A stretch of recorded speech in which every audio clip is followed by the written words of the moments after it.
Hey there nation, welcome to the show. We help you to play miniatures wargaming on a budget. It is I, Commander CheapSkate, and now it's time for another edition of the Underhive Wars. This is a series of Necromunda battle reports. This is battle report number 5 of our campaign for our Peach Trees campaign. And this one's going to be an ambush scenario that is fought between my friend Brother Grimm of the Pelago-Slam Kings of House Goliath versus yours truly, my Jury of House Cawdor. So these two gangs will be throwing it down in an ambush scenario to see exactly who will reign supreme in the Underhive. So with that being said, ladies and gentlemen, we're going to run through the army list real quick. If you want to see exactly what each of us are bringing for our gangs, feel free to pause and check it out at your own leisure. So with that being said, ladies and gentlemen, let's get this on.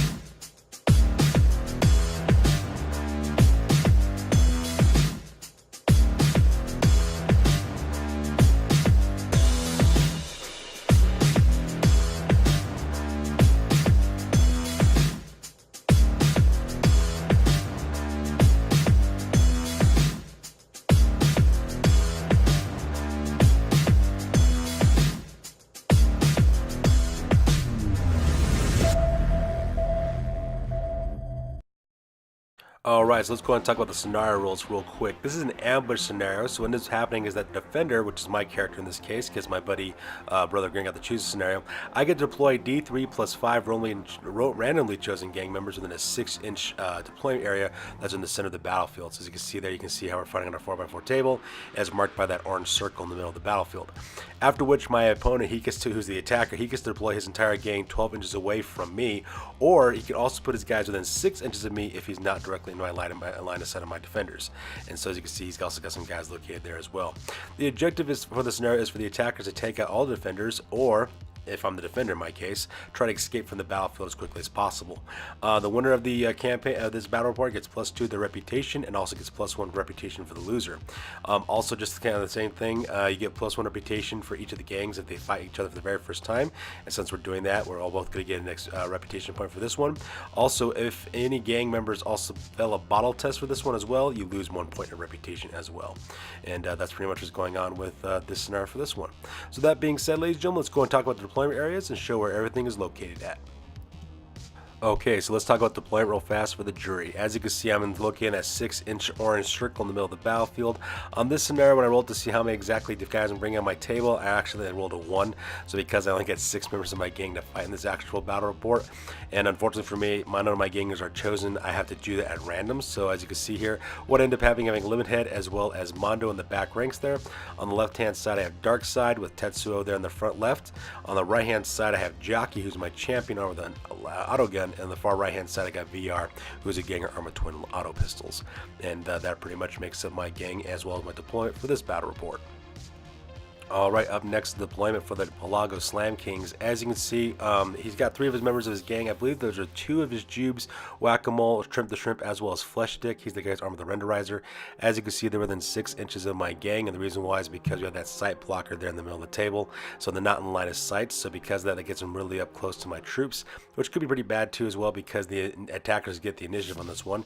And then knowing my buddy Brother Grimm, he's going to send those guys directly charging into my guys, so that way he can chew them up in close combat. And that makes the deployment here in the center of the table. Meanwhile, on the right hand side, he has his ganger. I believe that guy's name is Gage, I believe is what his name is. He's armed with a stub cannon, and right next to him, of course, is Grizz. That guy's armed with a Crumble River cannon, and they're located here on the right hand flank, which could prove pretty bad because they got a good clear line of sight once they climb the top of that chemical tank right there next to that water tower. And then that means that gets me in a kind of like a pincer attack with my opponent attacking me from the front, as well as shooting at me from my flank as well. And finally, located right behind me, he has 2 more of his gangers. I believe that guy is, I forgot the guy's name already, actually. He's armed with a combat pistol. It's a combination of a plasma gun as well as a stub gun. And he also has the Headhunter, which is the other guy there armed with the axe as well as the last gun. And that guy taking up the deployment there on the backside there. The rest of the gang members for the Pelago-Slam Kings are currently out because they're in recovery. So only these 6 guys, I'm sorry, not 6 guys, these 7 guys will be going against my 6. So the odds are kind of even. So I do feel good about that. But at the same time, though, my guys are right in the smack dab in the middle of the open, and they're completely surrounded by some enemies. So with that being said, ladies and gentlemen, we're going to go directly to top of turn number 1. The Goliaths will take the initiative on this first turn because they are the attackers in the scenario. So with that being said, let's get this on.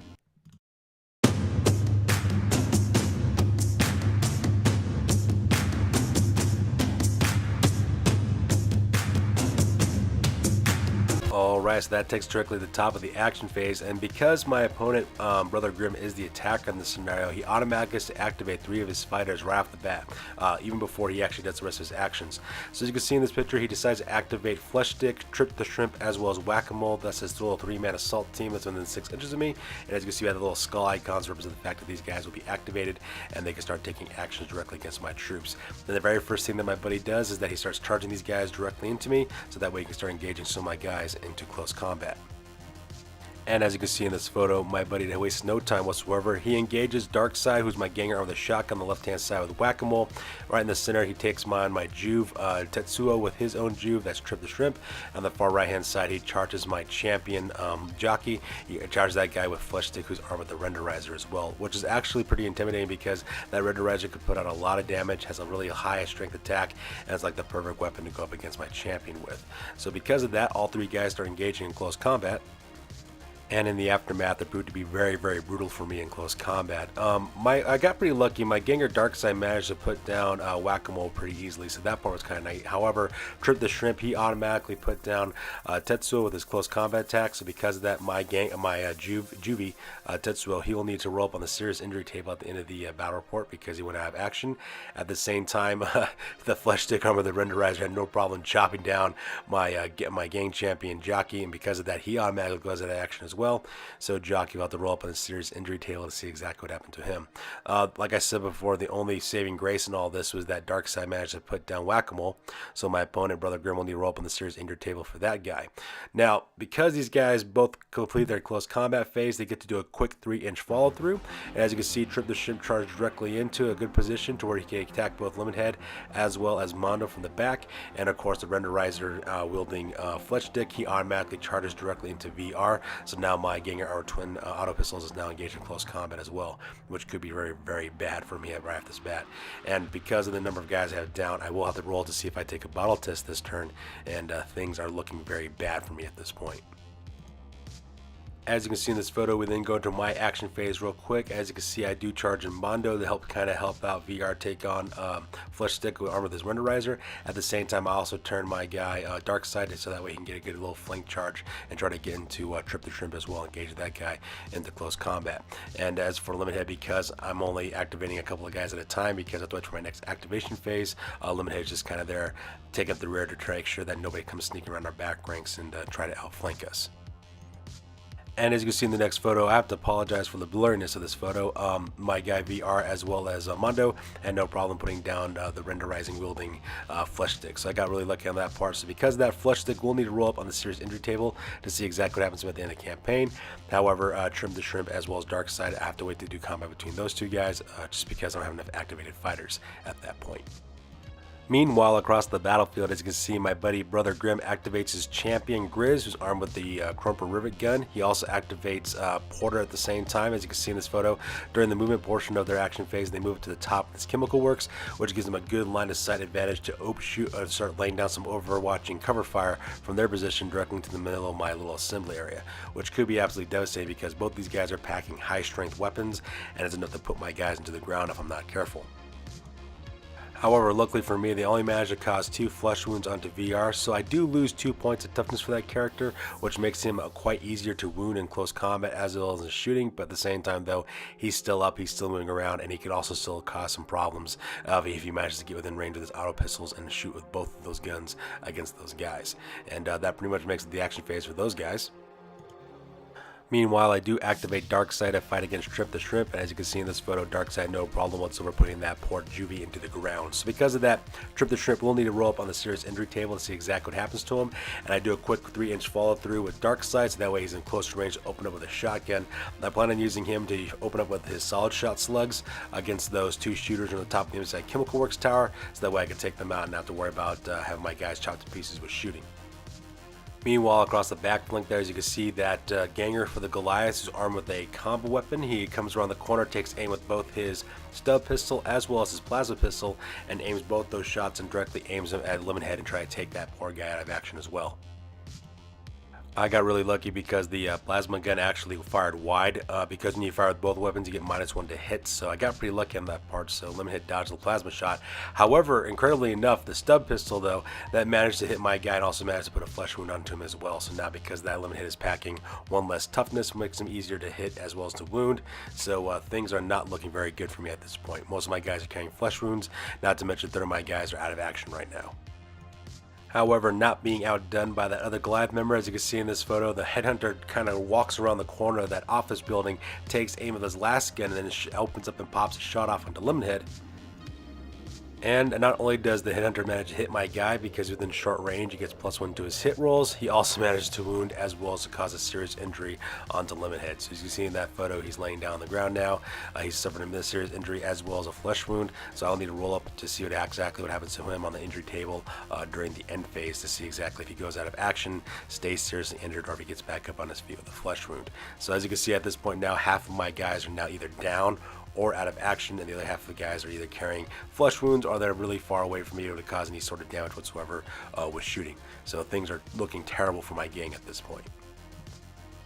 So we come to the end phase for the Pelago-Slam Kings on this one. As you can see, they have to roll to see if they fast or fail a bottle test. Unfortunate for my buddy Brother Grim, he does fail his bottle test. So because of that, he'll need a roll to see if these guys will run away by taking a cool check. However, he is playing Goliaths, and Goliaths have a really good cool stat. I believe their stat is 5 up for their cools, so chances are his men will not be running away for the most part, whereas my guys who have a cool 6 up, I actually have a 50-50 shot of having my guys run away off the battlefield, because in this edition of Necromunda, the Cawdor aren't exactly as hardcore and very leadership heavy as they were in the previous edition of Necromunda. However, they are dirt cheap, and I can get a lot more members for my gang and get them a lot more and kind of outnumber my opponent. But because I'm playing a ambushes rule, it's really not helping me out to my favor at this point. So right off the bat, the Pelago-Slam Kings fail their bottle test, and they'll lose their point of reputation for engaging me for the very first time. Luckily for me, however, I do manage to pass my bottle test, so because I don't have to worry about losing more guys. But to make things even worse though, Lemonhead rolls up on the injury table, and as you can see, he rolled a 6, so because of that, he automatically goes out of action as well, and he will need to roll up on the serious injury table to see exactly what happens to him as well, which is absolutely horrible because assuming that my guys make it the next turn, I'll have to roll for bottle tests, and chances are I'm probably going to fail that one too. So that makes up turn number 1. So with that being said, we go directly to the top of turn number 2, and we roll off the initiative to see exactly who goes first.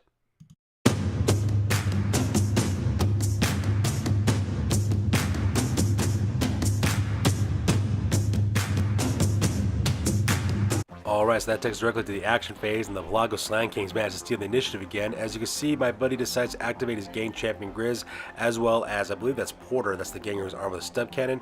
Activates both those guys to action take pot shots against my members of my gang, and because VR is the closest, they'll need to shoot first. Unfortunately for my buddy Brother Grim, Porter manages to miss his shot. The stub cannon kind of fires wide, so because of that, he wasn't able to cause any injuries. However, he did manage to hit VR with the crumpled heavy rivet gun, but in order to get that roll off, he rolled a 6, because he does have to take an ammo check. As you can see, that little icon next to him, Grizz does fail that ammo check, so because of that, the rivet gun is now completely out of ammo at this point. However, not only does the rivet gun manage to hit VR, it also manages to wound him as well as put him out of action as well. So now VR will need to roll up on the serious injury table to see exactly what happens to him as well. And as you can see, ladies and gentlemen, the only thing I got left on my table now are 2 members of my gang. That's Mondo as well as Darkside, and things are looking very, very bad at this point. So because I don't have any quit in me, I didn't activate Darkside with his combat shotgun, have him take aim with an open fire with a solid slug shot against Grizz, which is the champion's armed with the Crumper stub gun. Not only do I manage to hit Grizz as well, but because of the knockback rules, I managed to knock that guy off the chemical work tower as well. And as you can see in this photo, I do manage to put a flesh wound onto Grizz. However, he has to take an initiative test to see if he falls off the edge due to the knockback rules. He does fail his initiative test, so that causes him to fall to the ground and take a strength 3 hit, which I got really lucky on. I rolled a 6 to wound, so because of that, Grizz does go down. We rolled on injury to see exactly what happened to this guy. He got rolled up serious injured, so because of that, he is laying face down now, bleeding out for the rest of the turn, which is absolutely amazing, which is a complete surprise to me. Because of the nearness of this guy's injury to Porter did have to take a panic test to see if he'd run away, but he managed to pass his cool check, and he just kind of stands his ground because, you know, Pelago-Slam Kings don't run. However, when he does to go activate Crank, who is the ganger armed with the combat blaster, as you can see in this photo, he does fail his cool check for that character. When he rolled up his d6 to see if the guy would panic, I think he rolled Snake Eyes. So because of that, that Pelago-Slam King decides to say this is enough, and he just kind of flies off the table and just kind of runs away because he doesn't want anything what's going on right now in the battlefield, which is kind of cool. So that pretty much makes up his action phase for that part. So because of that, I quickly take advantage of the situation. I activate Mondo next and I move him up his normal 6 inches. That way he can take aim with his auto gun and open up with a couple of shots against Porter, getting him well within rapid fire range so that way he can double up his shots. I do manage to hit Porter, but unfortunately for me, I was unable to wound the guy. So because of that, as you can see in this picture, Porter's laying down face up to represent the fact that he's pinned. So he will have to waste a basic action to get back on his feet again. But then again, that also puts him in the perfect range for him to open up with his stub cannon against my guy Mondo if he does get the chance. So things are not looking very good in that part. Meanwhile, on the far left-hand side of the battlefield, the Headhunter does take aim with his last gun and tries to hit Darkside, but unfortunately, because of that, his shot missed, and we forgot to mention that earlier in the back of the battlefield there. So because of that, the Headhunter just kind of stands his ground and gets ready to take aim again for another turn because he doesn't want to engage too quickly to Darkside because Darkside has a very powerful shotgun. So my buddy Brother Grim decides to keep the Headhunter back and hopefully rely on some long-range fire to kind of even up the odds. So with the action phase over, we go directly to the end phase. And as you can see in the end phase, I do have to roll to see if I take a bottle test or not. And unfortunately for me, I did fail my bottle test. So because of that, the next turn, whenever I decide to activate one of my gangers, I will have to take a cool check to see if these guys end up running away. So I also lose a point of reputation as well because my gang decided to bottle out on this one. Meanwhile, over here in the back here with Grizz, my buddy Brother Grim does roll up on the injury table to see exactly what ends up happening for this guy. As you can see, he also rolls up seriously injured still, so because of that, he is still laying on the ground and bleeding out, and that's the only thing he can do at this point. So with that being said, ladies and gentlemen, we'll go to the top at turn number 3, and we roll off the initiative to see exactly who seals that turn.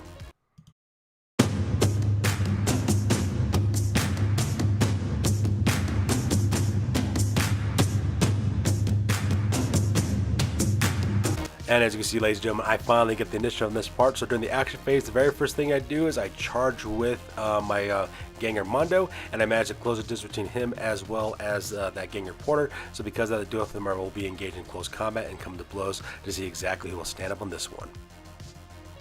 And as you can see in this photo, Mondo takes his maul and manages to knock that guy down a couple of pegs. So because of that, Porter does go out of action in the combat phase. He will need to roll up on the serious injury table afterwards.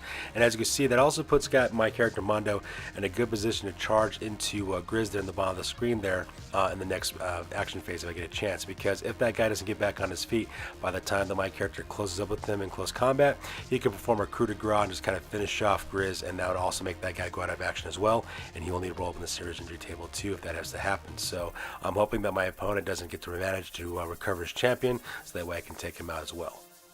Alright, so that takes us directly to the Pelago-Slam Kings. As you can see in this photo, my buddy Brother Grim decides to move up the Headhunter 6 inches, so that way he's within closer range to Darkside, so that way he gets a +1 to hit when he shoots at him with the last gun. Unfortunately for my buddy, when he does take aim with his last gun to shoot, he completely misses the mark completely. He rolled like a 1, so because of that, his shot does not even hit Darkside at all. So that's actually the worst possible position for his guy to be in, because now with my activate my turn, he gets within close range for me to charge into him. And as everyone knows, Cawdor like to throw it down in close combat because these guys are fierce. So as you can see in this picture, I quickly turn around and activate my character Darkside. I charge him directly into the Headhunter, so that way both of them are now engaged in close combat, because Cawdor like to fight up close and personal whenever the chance comes, so these guys will go directly to the combat phase. And luckily for me, I managed to put the last wound onto the Headhunter as well, so because that character automatically goes out of action, he will need to roll up on the serious injury table to see exactly what happens to him as well. So that pretty much makes the combat phase on that part. So with action phase over, we go directly to the end phase. And as you can see in the end phase, the worst possible thing happens to my buddy Brother Grim. His champion fails his injury table roll, so because of that, he is still seriously injured, and the only thing this guy can do is move 2 inches in the next subsequent action phase if he should manage to get the initiative. Hopefully, he will be able to get the initiative, because if he doesn't, if I get the initiative, the first thing I'm going to do is charge in Mondo, so that way I can finish him off with the coup de grace. At least, however, if he manages to take the initiative, he might be able to buy some time and might be able to escape and kind of give himself a little bit of breathing room, because this guy Grizz is the only Pelago-Slam King left on the table.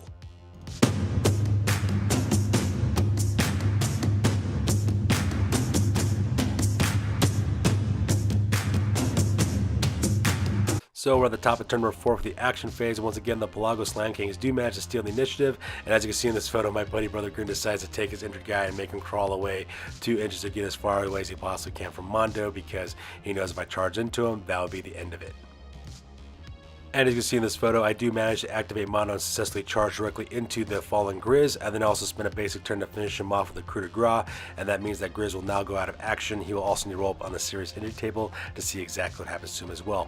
And by doing that, that kind of secures the victory for me, because all the Pelago-Slam Kings at this point are gone.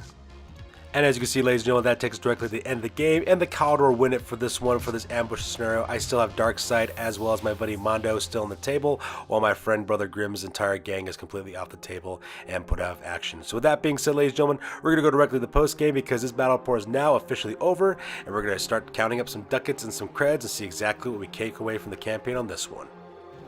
Alright, so let's go ahead and talk about the Pelago-Slam Kings real quick. For the injuries, Grizz, Flesh Stick, Gage, I'm sorry, it was not Porter, it was Gage, the Headhunter, Trip the Trip, as well as Whack-A-Mole all had to roll up to see exactly what happens for injuries. For Grizz suffered a grievous injury, so he will make a full recovery, but he does go into recovery for a phase, which means that he will lose a turn because he's too busy getting healed up.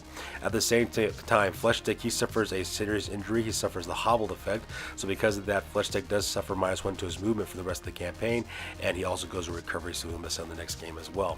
Gage, on the other hand, he does survive his wounds, but he gets humiliated, which means he loses -1 to his leadership as well as to his cool for this one, and he also goes to recovery because he just basically got showed up. The other 3 members, the Headhunter, Trip the Shrimp, as well as Whack-A-Mole, those 3 guys go out cold, so because of that, they'll make full recoveries and will be able to participate in the next battle report. At this time, there are no advances to the game. My buddy Brother Grim decides not to cash any of the experience points. However, when it comes to his reputation, he does gain 1 reputation for fighting against the jury for the first time, but he lost that point of reputation because he failed his bottle test. He does get +1 reputation for more defenders going out of action than escaping, so that is kind of nice for him, and that does give his gang a total of 2 points of reputation. As for his turf, there is no change in his turf size, so he decides to work his territory and earns 50 creds and decides to put all 50 of those into the stash. The current record for the Pelago-Slam Kings is at 0 wins as well as 2 losses, and their gang rating is at 1,070 points. Alright, up next is the jury. So first off, let's talk about injuries. I suffered 4 out of actual results, so because of that, Jockey, Lemonhead, VR, and Tetsuo needed to roll up on the serious injury table. Jockey and Lemonhead rolled out cold, so because of that, they will make full recoveries, and they have to worry about missing out any kind of battles. However, VR, he suffered a humiliated injury, so because of that, he does go into recovery, and to make things worse, he loses 1 point for leadership as well as 1 point for cool. At the same time, my Juvie, Tetsuo, he suffers a grievous injury as well, so he will make a full recovery, except that he just kind of misses out the next game, unfortunately for him. And for advancements, I don't spend any points for advancements this part because I want to save up some more points for the rest of my gangs to be able to cash in all at once. For my reputation, I do gain 1 point reputation for fighting against the Pelago-Slam Kings for the first time, but because I failed my bottle test, I do automatically lose that reputation point as well. However, I do get +2 reputation points for defeating the Pelago-Slam Kings in this one, and that brings my total reputation for my gang up to 5 points. In turf, I had no change in my turf size, so I do decide to go work my turf or earn some income. I managed to generate 130 credits for my turf. In the end, I bought 3 mauls for Lemonhead, Scorpion, as well as Zero for 15 creds. I also purchased a grenade launcher for Scorpion for 55 creds, that way that guy's packing a special weapon. And I also purchased 2 sets of frag grenades, 1 for Mondo as well as 1 for DJ for 60 creds, because those guys are carrying auto guns, so you know, grenades make sense. My current record now for this gang is at 2 wins as well as 0 losses, and my total gang rating is at 1,290 points. So that's going to do it for this one, you guys, for battle report number 5 for the Underhive Wars. As always, please feel free to like, comment, and or subscribe. Your guys' input is valuable as always. Also, check us out on Facebook, Google+, Instagram, as well as Blogger for all the latest greats what we're doing for hobby. That's going to do it for this one, you guys. We will see you guys on the next one. You stay classy. Catch you on the flip side.